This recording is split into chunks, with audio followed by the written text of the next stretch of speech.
now. I said, yes, sir. He said, well, look, he said, it appears that these grievances and complaints are the center of your issue and that it's your principle against their culture. It has been made clear through Captain Cherry's testimony that there is a distinct subculture of corruption and double standards within the Greensboro Police Department.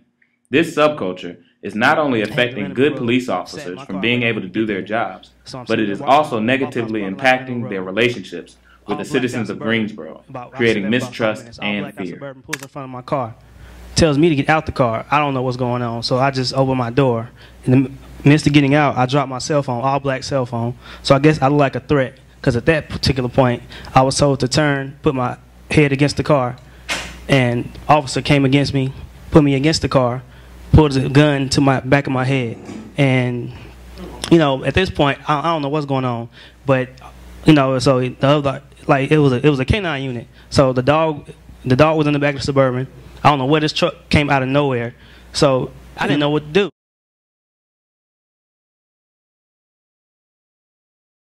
The older people are afraid to call the police when things go wrong. They always make you feel like you're a dummy when they come. So the older people in my community won't call for that reason, because if they cannot articulate what's going on with them, then they're made to feel less than a citizen. All of those things I'm saying because what's happening in the police department is spilling over in our community where we don't feel safe anymore. What are we going to do, and what is available to us as a community to continue advancing this cause of justice? On the issue of professionalism, I want to speak to my white brothers and sisters in the community. Our white privilege will reduce the odds, but not eliminate entirely the possibility that we confront or are confronted by an officer who doesn't hold the professional standards. And when we press a grievance, as white folks are given to do, when we feel we've been abused, what do we want?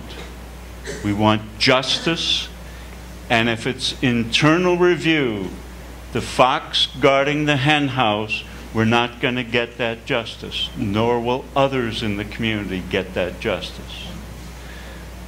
We have some assurance of a sound process of review if we go to accountability. And in my mind, accountability, as Louis Brandon documented over and over again, the logical form of that accountability is we must have citizens' review of the police.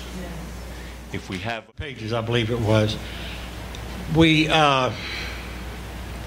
studied several review boards around the country that did have subpoena power, and the charges that we heard from some members of our committee, as well as others outside, was it would destroy the morale of the police department. It would have other negative effects. What we were able to show in our report was that in those communities across the country which did have subpoena power with their citizen review board, there was no negative effect on the morale of the police officers, that a lot of them supported it, that it increased the public's view of the professionalism and the trustworthiness of their police department. We made a trip to the Justice Department, and we asked them to conduct an investigation because we do not believe that there is the capacity now within the Greensboro Police Department to carry out an investigation with integrity. And so we want to affirm that tonight, and we want to be in touch with the Justice Department to give them more information to do that. That's number one. Number two is we believe that the grounds for a Title VI complaint or case exists now. There are negative impacts on people of color in the city growing from the police department. So we want to pursue that. Most importantly, we want to enter into good faith negotiations with the city. We want to do that. The city has projected the view through various entities, including the newspaper, that there are just a few disgruntled people that you can never satisfy. There really aren't any real complaints. We've got a few officers we need to get rid of, and everything will be all right. We think that this is so thoroughly misinformed that we've not been able to have a quality dialogue with city leaders. We hope that the Justice Department Community Relations Division would be of assistance if we want to formally ask the city to enter into negotiations with us about real problems and not pretend that nothing exists. And the final thing is that we want to more aggressively invite citizens to file complaints. The Justice Department asked us to give them all the complaints we can get.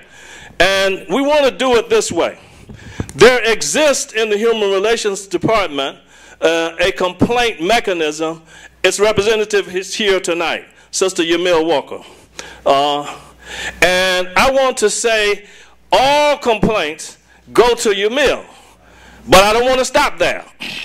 I want to say we have set up 2 complaint centers. All right. One is at New Light Baptist Church under the banner of the NAACP. All right. After you leave Yamil's office, go over there, because we want a record of our own. We don't know what we can get from the Human Relations Commission based on their procedures. The second complaint center is the Beloved Community Center.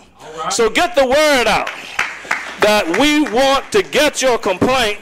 It's going to the city, but it's also going to the Justice Department, because we want to build a file of complaints.